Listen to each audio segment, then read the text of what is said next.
Hello, welcome to From the South. I'm Laura Prada from our Telesur studios in Caracas, Venezuela. We begin with our news, checking out our headlines. Venezuelan Communication Minister informed of the discovery of 159 new COVID-19 cases. In Spain, workers continue to protest against Nissan's company decision to shut down a plant in Catalonia. The government of Indonesia has lifted restrictions in Jakarta, its capital, as economic activities have resumed.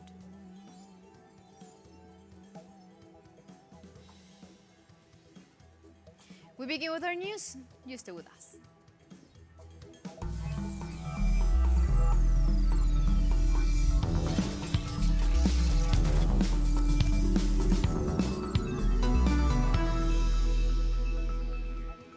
This Tuesday, Venezuelan Communication Minister Jorge Rodriguez informed of 159 new COVID-19 cases in the country. Para el día de hoy, tenemos Today we had one case of community transmission, 149 cases coming from abroad, and 9 cases of people at the border crossings. In the health corridors that we have extended to assist citizens coming from Colombia, Brazil, Ecuador, Chile, and Peru. And Venezuela is starting to process the process of ending the coronavirus lockdown and restarting its economy. This comes after a number of weeks in which the pandemic curve have been flattened. We have more on the following story. De madrugada comenzó la segunda fase de un plan que ensaya Venezuela. Early on Monday, the loosening of quarantine restrictions started across Venezuela, weeks after these were strictly implemented. Venezuela tomó la drástica y necesaria decisión. Venezuela has taken a drastic but needed decision to restrict movement. We all went under mandatory quarantine, and thanks to the social conscience of our people and our civic military union, we have managed to stop local transmission chains and control the pandemic. La primera fase comenzó Following some adjustments, from June 1st, the economy has slowly been reactivated. La disciplina, las medidas preventivas de higiene individual y colectiva. Discipline, preventive measures, social distancing, and widespread testing, going home to make sure our citizens are healthy. Everything helped, but without a doubt, the quarantine was the key to our success. These measures have been adjusted over time, taking into account international data and the local reality. Venezuela was one of the first countries to impose a mandatory quarantine back in March 16th. As restrictions loosen now, authorities have called on citizens to maintain all hygienic and social distancing protocols. During the first 7 days of the new 7-for-7 system implemented in Venezuela, authorities hope to avoid a surge in cases. The people are getting accustomed to this new system, going back to their normal activities. Most of the cases we're still seeing are coming from over the border. They say they are keeping things in control, and we can see that. But we recently returned from the Andes and there are plenty of checkpoints. The hotspot for COVID-19 cases in Venezuela remains its border regions, where 80% of all cases have been discovered. And speaking of border regions, Colombia's Attorney General Office has launched an investigation into reports that 3 of the country's Navy vessels were found in Venezuela by the Bolivarian Armed Forces, where they remain in custody. Deputy Attorney General Juan Carlos Cortés is leading the probe into why the boats were found in the Meta River on May 12th. The officers in charge of the boats are accused of being ill-equipped to navigate the vessels through the river, causing them to lose control. The Attorney General's office has ordered that more evidence be collected on the matter.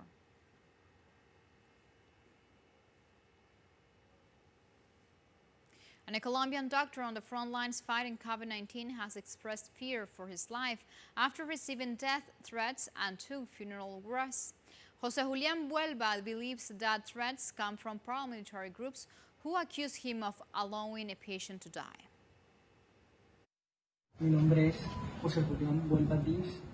Good afternoon. My name is Jose Julián Buelvas Díaz. I am a doctor. I work in the ICU at Adela de Char Clinic in Soledad. Today, I have received 2 threats, one at my workplace and the other at my home. They accuse me of letting a woman die amidst the pandemic at the ICU. For us, it is impossible that we let anyone die. We prepare ourselves to be able to save lives. This is a cry for help to the national government, for myself, for my colleagues, and for all the doctors in this country. By God, for how long? We got to work every day, and in many cases, we don't even have the necessary conditions, and despite it all, we face this pandemic. By God, for how long? And in Bolivia, the de facto government led by Janine Áñez continues the political persecution against members of the Movement Towards Socialism political party. We have more details on the following report from our correspondent, Freddy Morales. Welcome, Freddy. La situación de la señora Patricia Hermosa, de quien se supo en las últimas horas. Patricia Hermosa has suffered a health emergency related to prolonged bleeding on Tuesday, which was reportedly caused due to a miscarriage. This is the latest development of a situation faced by over 50 people who have been in prison for political reasons. Patricia Hermosa was a private secretary of outset President Evo Morales, and then became his legal representative after he was forced to flee the country. She was arrested for carrying documents to register Morales as a candidate for Senate back in January. She was placed in preventive detention for 6 months, and just like other political prisoners, she's been accused of allied terrorism and economic damage to the state. This same situation is being faced by the former government minister Carlos Romero, who suffers from heart problems, and yet was placed under preventative detention even after a judge ordered his release. But the judge in charge of enacting the decision is refusing to do so. He has also been denied the possibility of getting medical exams outside the prison. The lower house's Human Rights Commission has said that following last November coup, 1 million people were detained for political reasons, under the same accusations of terrorism and economic damage to the state. Now, over 60 of them remain in prison, even though in most cases the initial detention period has been exceeded. Nonetheless, judges are refusing to release them. This situation led the Legislative Assembly to create a special commission to investigate these attacks on the basic rights of citizens. Thank you, Freddy. And members of the Bolivian Congress and Supreme Electoral Court are meeting both in person and remotely to debate a bill that seeks to make the date for the country's pending elections official. The legislation establishes that the general election must be held within a maximum period of 127 days that already began on May 3rd. The date agreed upon by all but one party is September 6th and must be voted on by Congress. The Movement Towards Socialism, which won the October 20th elections in the first round before being arrested in a coup, supported the date. Its presidential candidate, Luis Arce, is already in the lead according to polls. And Peru's health system is on the verge of collapse due to a lack of medical oxygen. Desperate citizens have been queuing up for hours, with many turning into a black market to get their hands on oxygen cylinders, which can fetch to up $1,400 each. Oxygen is crucial to keep COVID-19 patients alive, and critical cases can use 4 cylinders per day, with refills costing around $50 each. Acknowledging the public outcry, President Martín Vizcarra has announced emergency measures to increase production and access to oxygen for medical use and declared the gas a strategic health resource.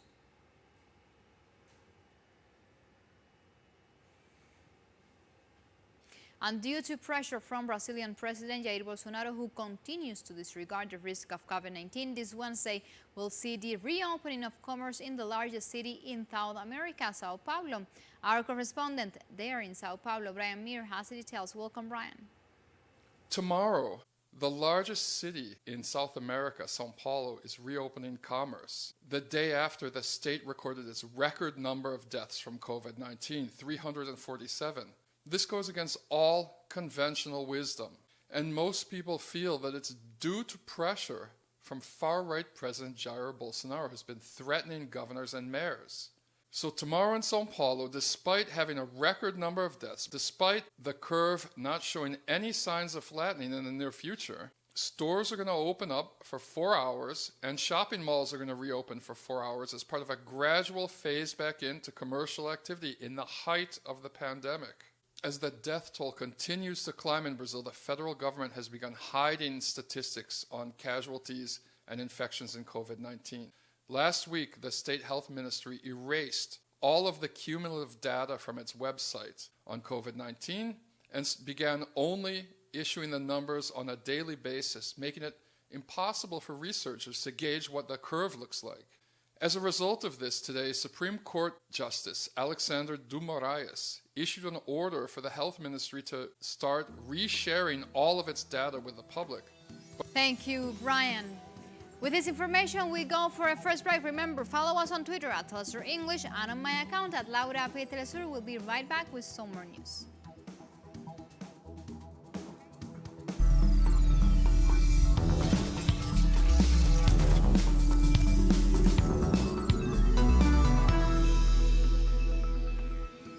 Back with our news in Spain, Nissan workers once again protested outside the company's decision to shut down a plant in the northeast. The closure of the car manufacturing plant in Barcelona will mean the loss of some 3,000 jobs. Workers say this will impact 20,000 families in Catalonia. On the other hand, the Japanese company has justified its decision, saying it is going through a drop in sales due to coronavirus restrictions. We know reversing the situation is very difficult. It gets much more complicated with every passing day. But we won't lose our hopes.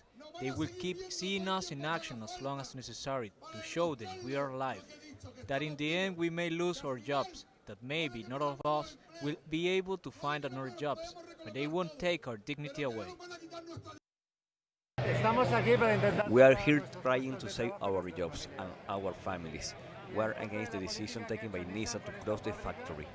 We are being strangled, and they say there are not solutions.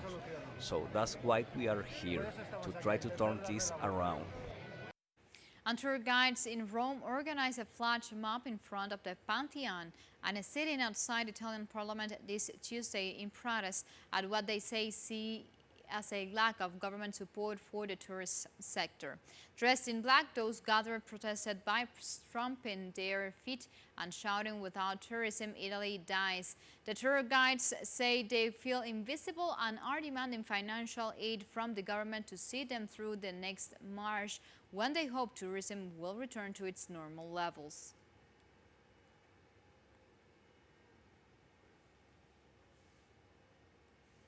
The Greek government has announced the reinforcement on preventative health measures in the face of a spike in COVID-19 cases. During a meeting with officials, Greek Prime Minister Kyriakos Mitsotakis agreed to strengthen health controls throughout the country. He also urged the population to respect the provisions in force, including preventing mass gatherings in public places. To date, Greece has 3,000 cases, 183 deaths, and 1,300 recoveries from COVID-19.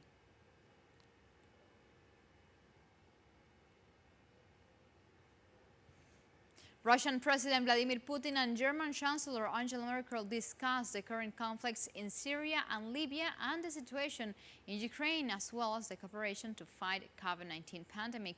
During an official phone call, they also discussed increased cooperation between their health ministries and about other relevant structures of the two nations. In addition, no compliance with the decision of Normandy Quartet, Russia, France, Germany, and Ukraine was also discussed.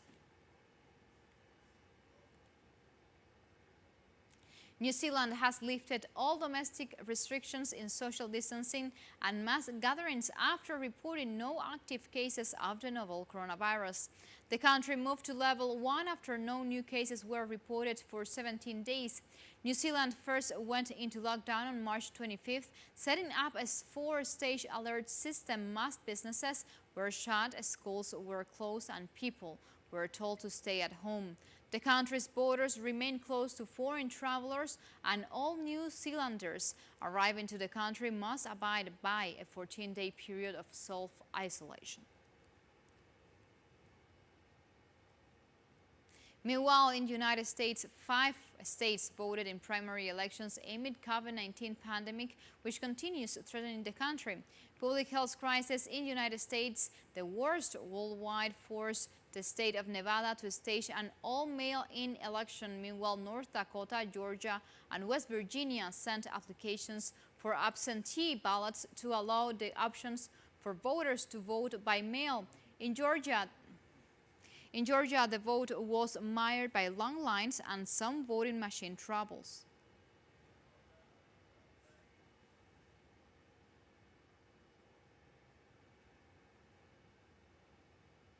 In the United States, the funeral of George Floyd was held on Tuesday in his hometown of Houston. Family and friends of Floyd gathered in a private ceremony to say their final farewells as he was laid to rest. The pastor who led the ceremony reassured those present that Floyd's death will continue to fuel the right for racial justice and for equality across the United States. George Floyd was killed 2 weeks ago by a white police officer in Minneapolis for allegedly using a counterfeit bill. His murder sparked massive anti-racist protests across the world.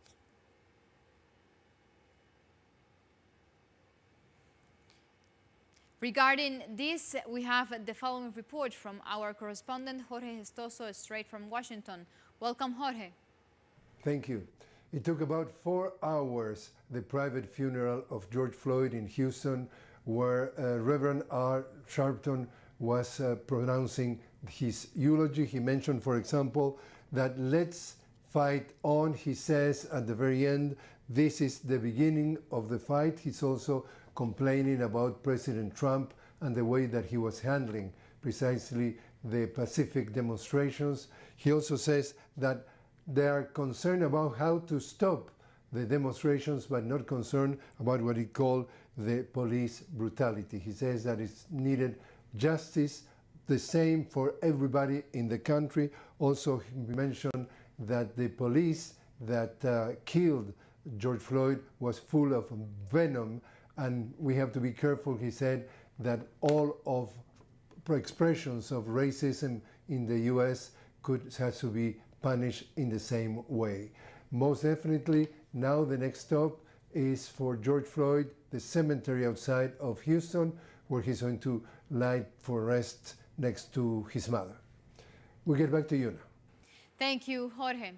Time for another break now. We'll be right back.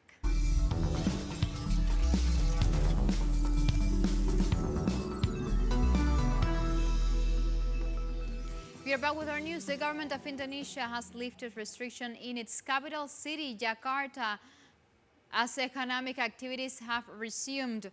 Mobility restrictions were partially relaxed on Monday following 2 months of mandatory confinement as the world's fourth most populous nation gradually reactivates its economy.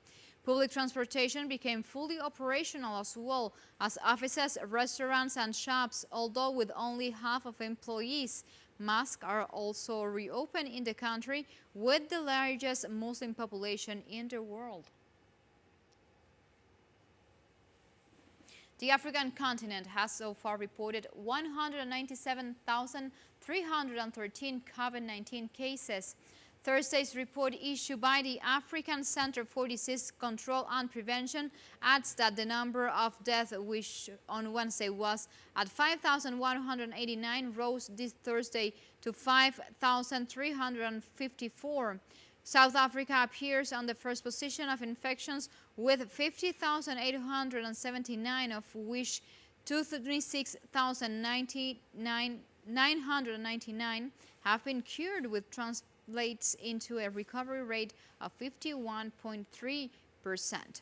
Specialists know that South Africa is currently reporting 1,050 deaths from COVID-19.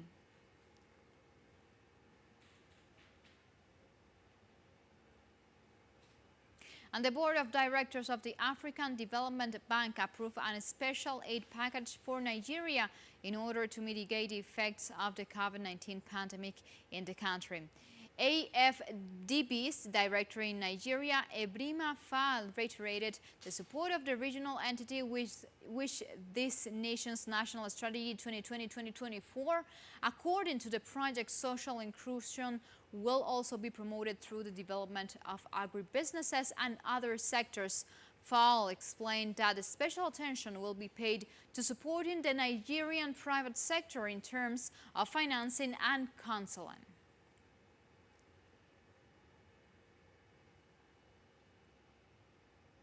And a huge fire broke out at an oil field in northeastern India after gas that had been leaking for 2 weeks from an exploded well ignited.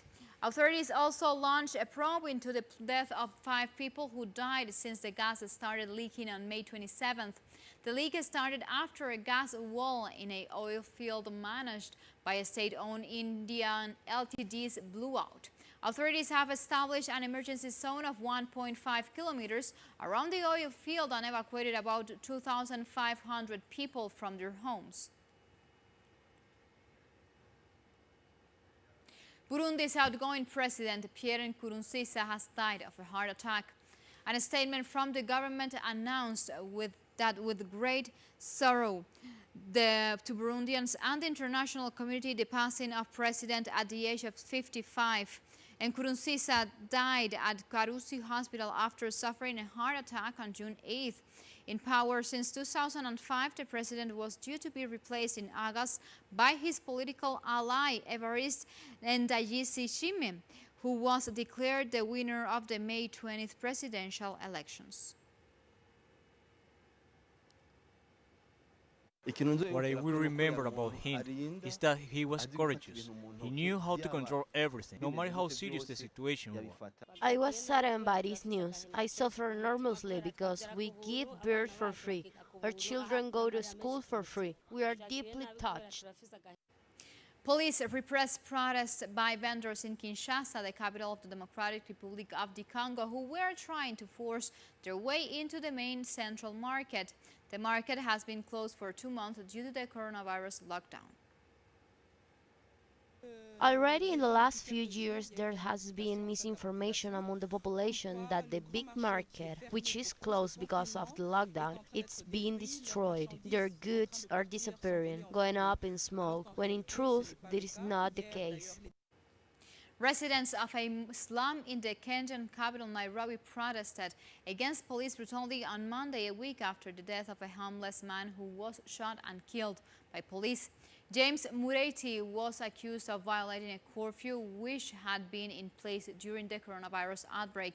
Before he was shot, it sparked Monday's demonstrations in the densely populated Mathare slum, which went ahead despite warnings from authorities that protesters could face jail for gathering during the pandemic. In recent days, human rights activists have claimed that 19 people, all from low-income areas, have been killed in police enforcement of the curfew. Kenya's Independent Policing Oversight Authority said it was investigating another 6 deaths allegedly linked to the police since May 29th, including that of James Mureti. Going all the way, every ghetto to ghetto, telling them to stop killing our kids. Mothers are crying, sisters, everybody. We are all hurt by this injustice of police brutality. Algeria is easing lockdown restrictions over the novel coronavirus as the government issued directive that will see a progressive reopening of the North African nation in the coming weeks. While some shops have started to reopen, a partial mandatory lockdown will remain in force in most of the country until June 13th.